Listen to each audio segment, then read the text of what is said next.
इसमें हम सबसे पहले पढ़ने वाले हैं affect of changes in income. देखो, जैसे लास्ट क्लास में हमने ये पढ़ा था कि इनकम में चेंज से क्या फर्क पड़ता है, बजट लाइन शिफ्ट हो जाती है। ठीक है, प्राइजेस में चेंज से क्या होता है, बजट लाइन की स्लोप चेंज हो जाती है। हमने ये दो चीजें पढ़ी थी कि इनकम में चेंज का क्या इंपैक्ट आता है कि बजट लाइन पैरेलल शिफ्ट हो जाती है, यानी कि वो अब ज्यादा इनकम के साथ ज्यादा कमोडिटीज जो है खरीद पाएगा कंज्यूमर। बट हम ये देखना चाहते हैं कि what is the affect of changes in income on the equilibrium, यानी कि जो इक्विलिब्रियम कंज्यूमर का था उसके ऊपर इनकम में चेंज से क्या इंपैक्ट आएगा, हम ये जानना चाहते हैं। तो ये जो इंपैक्ट हम स्टडी करना चाहते हैं ये ना अलग अलग गुड्स के ऊपर हम देखना चाहते हैं। एक होते हैं नॉर्मल गुड्स, एक होते हैं गिवन गुड्स, एक होते हैं इंफीरियर गुड्स। तो हम पहले बात करते हैं, फर्स्ट केस हम देखते हैं नॉर्मल गुड्स का। नॉर्मल गुड्स, अब नॉर्मल गुड्स का मतलब क्या होता है, जिसमें इनकम बढ़ने के साथ साथ कंज्यूमर दोनों गुड्स का कंजम्पशन बढ़ाता है।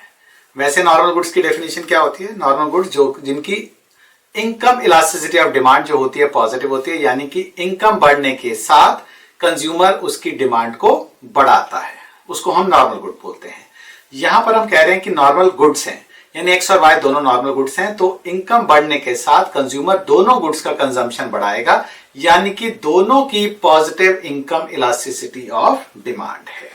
ठीक है, तो ये हमें पता है कि इनकम बढ़ने के साथ जो बजट लाइन है वो पैरेलल राइटवर्ड शिफ्ट होती है। ठीक है, चलिए, तो जैसे इस फिगर में जो कंज्यूमर है इनिशियली आर पॉइंट के ऊपर, इनिशियली आर पॉइंट पर इक्विलिब्रियम में है। ठीक है, जहां पर की ओरिजिनल बजट लाइन जो है B1, जो सबसे पहली बजट लाइन B1 है, that is tangent to indifference curve I1। ठीक है, तो वो जो कंज्यूम कर रहा है, सपोज वो OX units of and OY units of Y consume कर रहा है, OX units of X commodity and OY units of commodity Y खरीद रहा है। ठीक है, अब जब कंज्यूमर की इनकम बढ़ती है, जब कंज्यूमर की इनकम बढ़ती है तो उसकी बजट लाइन राइटवर्ड शिफ्ट हो जाएगी, यानी कि B1 से B2 उसकी बजट लाइन हो गई। This is the second budget line जो हमने ड्रॉ की है कि उस बढ़ी हुई इनकम से वो अब कौन कौन से कॉम्बिनेशंस खरीद सकता है। ठीक है, अब कंज्यूमर की इनकम बढ़ी, बजट लाइन राइटवर्ड शिफ्ट हो गई। अब कितनी राइटवर्ड जाएगी ये चेंज इन परचेजिंग पावर पर डिपेंड करता है। ठीक है, यानी कि वो कितनी कमोडिटीज एक्स्ट्रा खरीद पाएगा उसके ऊपर डिपेंड करता है कि ये कितनी राइटवर्ड जाएगी। ठीक है, अब कंज्यूमर इस बढ़ी हुई इनकम से जो है एक हायर इंडिफरेंस कर्व I2 पर कॉम्बिनेशन S ले सकता है, क्योंकि अब कंज्यूमर इक्विलिब्रियम कहां होता है, जहां पर जो बजट लाइन होती है वो इंडिफरेंस कर्व के टेंजेंट होती है। अब क्योंकि बजट लाइन राइटवर्ड शिफ्ट हुई है तो अब वो किसी हायर इंडिफरेंस कर्व को टेंजेंट होगी, तो से वो इंडिफरेंस कर्व I2 को पॉइंट S के ऊपर जो है टेंजेंट है। अब इस बढ़ी हुई इनकम से वो OX1 units of commodity X and OY1 units of commodity Y खरीद पा रहा है। ठीक है, सो ग्राफ से हमें पता चल रहा है कि इनकम बढ़ने के साथ कंज्यूमर ने दोनों कमोडिटीज की ज्यादा यूनिट्स खरीदी।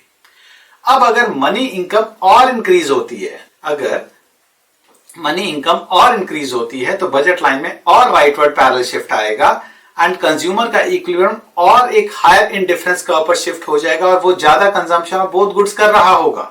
ठीक है, सो ये जो भी पॉइंट्स हमारे बने हैं इक्विलिब्रियम के, यानी कि इनकम बढ़ने के साथ साथ उसके इक्विलिब्रियम में जो भी चेंजेस आ रहे हैं, उन पॉइंट्स को अगर हम ज्वाइन करते हैं, ठीक है, यानी कि RSTU, आप बोलोगे सिर्फ 4 क्यों बनाए, आप 3 बनाओ, आप 6 बनाओ, वो आपकी प्रॉब्लम है। मैंने सिर्फ बना के दिखाया कि जैसे जैसे उसका इक्विलिब्रियम शिफ्ट होता जा रहा है because of change in income, तो अब RSTU पॉइंट्स को अगर हम ज्वाइन करते हैं तो ये जो कर्व बनेगा that is called income consumption curve, that is called income consumption curve. और ICC, ठीक है। So the curve obtained by connecting the successive equilibrium points R, S, T and U at various level of money income of consumer, we are assuming other things are remaining constant or other things remain unchanged. तो ये जो curve है is called income consumption curve और ICC, ठीक है। इसको अगर हम डिफाइन करें, ठीक है, कई बार डेफिनेशन पूछ ली जाती है, तो वही है आपको जो मैंने बोला है कि the curve obtained by connecting successive equilibrium point at various level of money income of consumer, other thing remaining unchanged is called income consumption curve, ठीक है। अब income consumption curve traces out the income effect of the change in money income of the consumer, यानी income consumption curve से हमें मालूम चलता है कि मनी इनकम में चेंज का जो इनकम का इफेक्ट आ रहा है वो कंज्यूमर पर कितना आ रहा है, ठीक है। वैसे हमें ICC को ना नॉर्मली 0 से स्टार्ट करते हैं, मतलब अगर आप बहुत ही ज्यादा डिटेल में इसके जाएंगे तो ICC 0 से स्टार्ट हो रहा होता है, ठीक है, क्योंकि अगर इनकम 0 हुई तो एक्स एंड वाई की नंबर ऑफ यूनिट भी 0 होंगी, तो पहला इक्विलिब्रियम तो यहां होगा, ठीक है। एक भूखे नंगे के लिए जिसके पास कोई 0 लेवल ऑफ इनकम है उसका इक्विलिब्रियम तो यहां पे होगा कि ना तो एक्स की खरीद पा रहा होगा ना वाई की खरीद पा रहा होगा। सो स्टार्ट यहां से होना चाहिए, बट हमें तो जस्ट ये शो करना है कि इनकम कंजम्पशन कर्व कैसा होगा, ठीक है, इसलिए हमने इसको 0 से स्टार्ट नहीं किया है, ठीक है। अच्छा, ICC इस केस में हमारी एक स्ट्रेट लाइन आ रही है, जरूरी नहीं है कि ICC एक स्ट्रेट लाइन ही हो, हाँ बस ये श्योर है कि इनकम इफेक्ट पॉजिटिव है, यानी कि गुड्स नॉर्मल हैं, विच मींस इनकम बढ़ने से कंज्यूमर दोनों की एक्स्ट्रा यूनिट खरीदेगा, बट ये फिक्स नहीं है कि दोनों की सेम अमाउंट से बढ़ाएगा, क्योंकि हो सकता है कि पहला इक्विलिब्रियम यहां था, दूसरा यहां होता, तीसरा यहां होता, चौथा यहां होता, तो उसका इनकम कंजम्पशन कर्व ये भी बन सकता था, ठीक है। तो नॉट नेसेसरी कि हमेशा एक अपवर्ड डायरेक्शन की स्ट्रेट लाइन ही बनेगी, ठीक है। अब दोनों कमोडिटीज जो एक्स एंड वाई थी, इनकी income elasticity of demand positive है, यानी कि अगर इनकम बढ़ेगी तो इन दोनों की डिमांड इंक्रीज होगी, ठीक है। चलिए, ऐसा भी हो सकता है कि किसी कमोडिटी के लिए इनकम इफेक्ट 0 या नेगेटिव हो, ठीक है। कई कमोडिटीज ऐसी होती हैं जिनका इनकम इफेक्ट जो होता है 0 होता है या नेगेटिव होता है, जैसे मान लो सॉल्ट या दवाइयों का इनकम इफेक्ट 0 होता है, इनकम बढ़ने से कंज्यूमर इसका कंजम्पशन बढ़ा नहीं देता। अब ये नहीं होगा कि मेरी इनकम 10,000 से 15,000 हुई तो मैंने बोला अब 1 चम्मच नमक की बजाय 2 चम्मच नमक डालने शुरू कर दो, ठीक है। 10 से 20 हुई, इनकम डबल हुई थी, मैंने बोला कि इसका जो है ना आगे से सब्जी में नमक जो है ना 1 चम्मच या 2 चम्मच डालो तो महीने में जो 2 किलो नमक लगता है या 1 किलो लगता है वो उसका डबल कंजम्पशन होना शुरू हो जाएगा। या इनकम बढ़ी है तो जो दवाइयां मैं खा रहा हूं मैं कहता हूं चलो इनकी डोज ही बढ़ा देते हैं यार, ऐसा नहीं होता है, ठीक है। तो इनका इनकम इफेक्ट 0 होता है। चलिए, तो अगर इनका इनकम इफेक्ट 0 है तो इसका जो इनकम कंजम्पशन कर्व है वो कैसा बनेगा। देखो, मान लो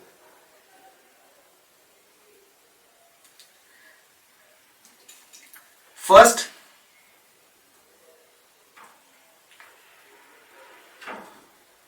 इक्विलिब्रियम यहां पे था, फर्स्ट इक्विलिब्रियम सपोज यहां पे था E1 पॉइंट पे, कंज्यूमर की इनकम बढ़ी, पैरेलल शिफ्ट हो गई बजट लाइन, बट उसका इक्विलिब्रियम जो होगा ना वो कुछ ऐसा होगा यहां पे, ठीक है। इसमें मैं मान रहा हूं कि X जो है वो कमोडिटी सॉल्ट है और इनकम बढ़ी,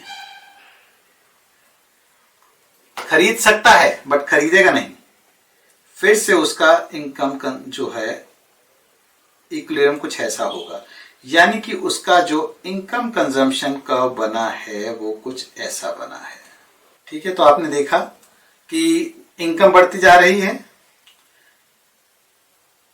बट उसका जो इक्विलिब्रियम में एक्स कमोडिटी है वो सेम यूनिट्स ही कंज्यूम हो रही हैं, एक्स कमोडिटी की यूनिट सेम ही कंज्यूम हो रही है, बिकॉज एक्स में क्या माना है, एक्स सॉल्ट की कमोडिटी में सॉल्ट की क्वांटिटी मानी है। तो इसका इनडिफरेंट जो ICC कर्व है एक वर्टिकल स्ट्रेट लाइन बनेगा एंड सारी increase income will be spent on consumption of commodity Y, ठीक है। यानी कि इस सिचुएशन में जो X गुड है इसकी इनकम इलास्टिसिटी जो है, income elasticity of demand for good x is 0, ठीक है, यानी ई वाई इसकी 0 है, ठीक है। चलिए, अगर उल्टा होता, अगर कुछ ऐसा होता कि y जो होता, कमोडिटी y जो होती वो हमारी सॉल्ट या मेडिसिन में से कुछ होती, पहले हम ये कंज्यूम कर रहे थे, शिफ्ट हुई डिमांड, सही, ये बजट लाइन शिफ्ट हुई, इक्विलिब्रियम इस तरह से शिफ्ट होगा कि जो इनकम कंजम्पशन कर्व है वो कुछ ऐसा ही बनेगा, और इनकम बढ़ी तो अब उसका, क्योंकि वाई कमोडिटी का कंजम्पशन वो नहीं बढ़ा रहा, सिर्फ जितना भी बढ़ा हुआ इनकम है वो सारे का सारा वो कमोडिटी एक्स पर खर्चना शुरू हो गया है, ठीक है। चलिए, अब हम आते हैं, ये तो हो गया नॉर्मल गुड्स के लिए, अब हम आते हैं इंफीरियर गुड्स का case. Inferior goods, inferior goods क्या होते हैं? इन गुड्स के लिए इनकम इफेक्ट जो होता है वो नेगेटिव होता है, इन गुड्स के लिए इनकम इफेक्ट जो होता है नेगेटिव होता है, जैसे ज्वार, बाजरा, vegetable oils, cotton clothes. Cotton clothes although महंगे भी वाले भी आते हैं, बट एक सस्ते वाले भी होते हैं, जो मतलब पहले बोलते थे ना, जो सूती पहनने वाले को गरीब समझा जाता था, आजकल सूती पहनने वाले को ही अमीर समझा जाता है। कीपैड फोन्स हो गए, उसके बाद लो एंड के लैपटॉप हो गए, जो कि मतलब एक कमांड दे दो तो पहले उसकी 5 मिनट तक तो उसकी वो क्लॉक चलती है, उसके बाद जाके कमांड जो प्रोसेस होती है। तो जैसे ही कंज्यूमर की इनकम बढ़ती है ना, सबसे पहले बंदा इन चीजों से छुटकारा पाता है, ठीक है, यानी कि वो इनकी कंजम्पशन करना कम शुरू कर देता है, ठीक है, और start substituting superior commodities for them, उनके बदले में सुपीरियर कमोडिटीज को खरीदना शुरू कर देता है, ठीक है। देखो, जैसे X जो है इंफीरियर गुड है, X जो है इंफीरियर गुड है, पहले इक्विलिब्रियम यहां पर था, जैसे ही बंदे की इनकम बढ़ी ना, सबसे पहले वो कहेगा X को तो यूज करना बंद करो, सबसे पहले क्या करेगा, वो कहेगा X को तो इस्तेमाल करना बंद करो। तो अब उसकी इनकम बढ़ी तो नॉर्मली उसको दोनों चीजों का कंजम्पशन बढ़ाना चाहिए था, बट उसने क्या किया, उसने X की कंजम्पशन कम कर दी और ज्यादा पैसा उसने Y की कंजम्पशन उसने ज्यादा इंक्रीज कर दी, ठीक है, X की कंजम्पशन कम कर दी। तो हायर इनकम लेवल पर हम ये देख रहे हैं कि हायर बजट लाइन पर इंफीरियर गुड यानी कि X की डिमांड कम होनी शुरू हो गई, यानी पहले अगर देखें तो OX थी, पहले OX थी और अब कम होकर कितनी हो गई है, OX1 हो गई है, और OX1 जो है हमारा लेस देन OX है, ठीक है। Y क्योंकि नॉर्मल गुड है, Y क्योंकि नॉर्मल गुड है, इसलिए इनकम बढ़ने से उसकी कंजम्पशन तो इंक्रीज होनी थी, बट इस सिचुएशन में जो आईसीसी कर्व होगा वो बैकवर्ड बेंडिंग या बैकवर्ड स्लोप्ड होगा, ठीक है, बैकवर्ड बेंडिंग होगा, पीछे की तरफ बेंड हो रहा होगा। सो जो पॉइंट बी है, जो पॉइंट बी है, that is to the left of A, which means less x is consumed अगर कमोडिटी वाई जो होती इंफीरियर होती, अगर कमोडिटी वाई जो होती इंफीरियर होती तो बंदा क्या करता। अगर हम देखें, पहले ये बजट लाइन थी, ए पे कंजम्पशन हो रहा था, एक्स की OX यूनिट्स थी, वाई की OY यूनिट्स थी। अब वाई इंफीरियर है, इनकम बढ़ी, सबसे पहले कहेगा वाई की कंजम्पशन कम करो, यानी कि अब उसका कंजम्पशन यहां आ जाएगा, जिसमें कि एक्स की तो वो ज्यादा यूनिट्स खरीद रहा है, बट वाई की उसने कम कमोडिटी कंज्यूम की है, ठीक है। सो इन दिस केस जो बी होगा, B will be lower than A, which shows that if y is inferior with income rise less y is purchase, यानी कि हमारा OY1 जो है लेस देन OY है, OY1 OY से कम है, ठीक। तो ये सब बातें हुई किस चीज की, ये हुई effect of change in income, और effect of change in income को जब हम रिप्रेजेंट करते हैं तो उससे डिफरेंट इक्विलिब्रियम के पॉइंट्स को ज्वाइन करने से जो हमारा कर्व बनता है उसको हम कहते हैं इनकम कंजम्पशन कर्व, उसको हम कहते हैं इनकम कंजम्पशन कर्व। चलिए अब हम आते हैं the affect of change in price. इसको हम ना प्राइस कंजम्पशन कर्व भी बोलते हैं, पीसीसी। अगर किसी एक कमोडिटी एक्स या वाई का प्राइस चेंज हो जाता है, ठीक है, एक कमोडिटी का एक्स का या वाई का प्राइस चेंज हो जाता है, तो बजट लाइन विल पाइवट। ये मैंने लास्ट क्लास में एक्सप्लेन किया था कि बजट लाइन की स्लोप चेंज हो जाएगी। तो कंज्यूमर इक्विलिब्रियम जैसे ही एक नई बजट लाइन पर शिफ्ट हो जाएगा, ठीक है, तो कंज्यूमर का इक्विलिब्रियम एक नई बजट लाइन पर शिफ्ट हो जाएगा।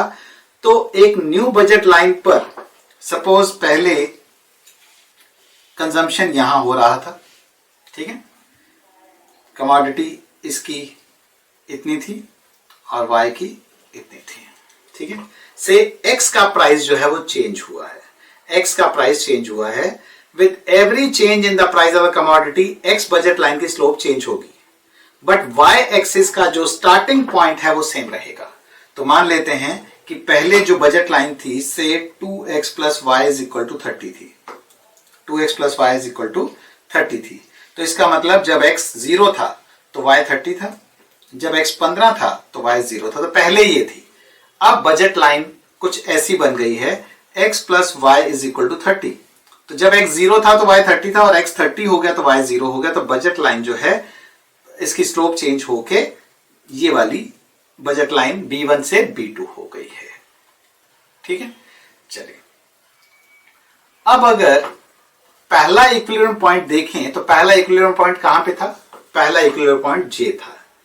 After the reduction in the price of good X, new equilibrium point कहां पे आ रहा है? न्यू इक्विलिब्रियम पॉइंट K पे आ रहा है। जब इन सभी इक्विलिब्रियम पॉइंट्स को हम ज्वाइन कर देते हैं तो हमें मिलता है प्राइस कंजम्पशन कर्व या पीसीसी, ठीक है। इन सभी इक्विलिब्रियम पॉइंट्स को हम ज्वाइन कर दें तो हमें मिलता है प्राइस कंजम्पशन कर्व या पीसीसी, ठीक है। इन सभी इक्विलिब्रियम पॉइंट्स को हम ज्वाइन करते हैं तो हमें मिलेगा प्राइस कंजम्पशन कर्व या पीसीसी। अब तो प्राइस कंजम्पशन कर्व क्या हुआ?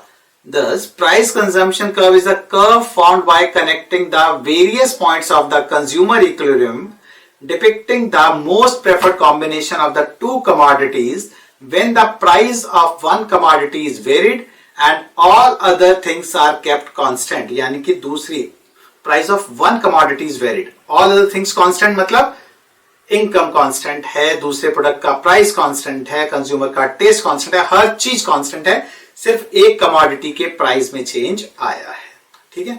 सो जैसे इनकम कंजम्पशन कर्व हमें इनकम इफेक्ट के बारे में बताता था, प्राइस कंजम्पशन कर्व हमें प्राइस इफेक्ट के बारे में बताता है, ठीक है। यानी कि एक कमोडिटी के प्राइस यानी कि हमारे केस में एक्स में अगर चेंज होगा तो कंज्यूमर की डिमांड में क्या चेंज आएगा, जबकि दूसरी कमोडिटी का प्राइस, कंज्यूमर की इनकम, टेस्ट, प्रेफरेंस सब कुछ कांस्टेंट है, ठीक है। सो इस फिगर में जो J से K का मूवमेंट है, J से K का मूवमेंट है, यानी कि यहां से इक्विलिब्रियम यहां पे पहुंच गया, तो this is called price affect, this is called price affect, ठीक है। यानी कि income consumption curve income effect को डिपिक्ट करता है और जो प्राइस कंजम्पशन कर्व है वो हमारे प्राइस इफेक्ट को शो करता है।